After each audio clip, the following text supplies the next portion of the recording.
You know, embarking on the CCNP Security is a huge commitment of time, of resources, of energy.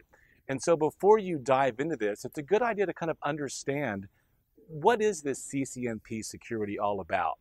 The goal of Cisco is to help prepare people to become Cisco engineers ultimately and to master security services, knowing how to choose the right appliance, the right solution, the right software to be able to troubleshoot things like firewalls, VPN, intrusion detection systems, and intrusion prevention systems, as well as integrate solutions into their own networking environment, the right solution for their organization and their customers. Now, there are some prerequisites for CCNP security, which, by the way, used to be known as CCSP. Okay, those prerequisites are rather stringent.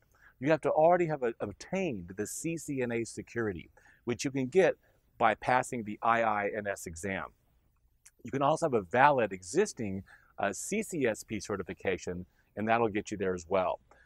You always want to make sure that you go to Cisco's website to make sure that you look at the most recent information about prerequisites and recertification.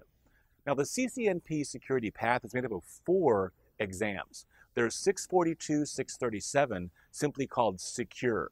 And basically, you're securing routers and switches. You've also got 642, 617, which is Firewall, and that's pretty self-explanatory. It's really the adaptive security appliance and all of the features that go along with that. There's also 642, 647, and that's VPN, which is basically virtual private networks and all the many ways to deliver that solution in an organization. Then there's 642, 627, which is IPS, Intrusion Prevention Systems version 7. Now, a lot of people ask me, you know, if I'm going to go on this path, what should I take first? There's no real cut and dried answer for that. For most people, a good place to start is the Secure certification exam.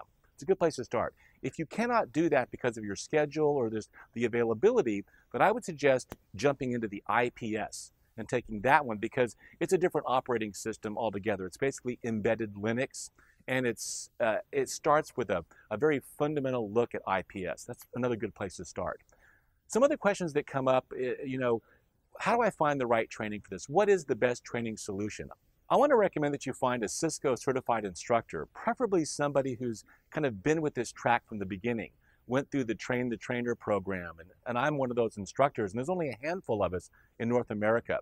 Also, are you being trained on the right hardware and software? For example, are you using a integrated services router generation 2 or G2 with at least, let's say, a 2921 platform with iOS 15?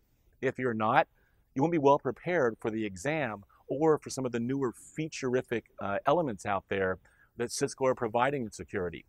Also, do you have the right additional security licenses that you need on those routers and on those ASA appliances? And what about your sensor?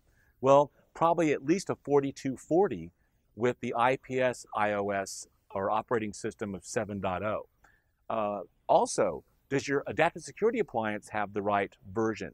Now, the newest one is 8.3, but your examination will test you on 8.2.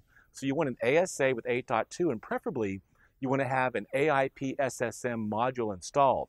And even better would be to have a couple of them so you can look at active failover. We provide all of those things here in our courses and in our labs and all of the environments that you're going to be dealing with here with our training. And also, the last thing I want to focus on is, are you getting that right, perfect combination of real-world preparation to prepare you for your IT career, as well as certification preparation for the exam? If that's your goal, if you want both, you've come to the right place. I look forward to seeing you in one of the 4 courses of the CCNP Security Series real soon.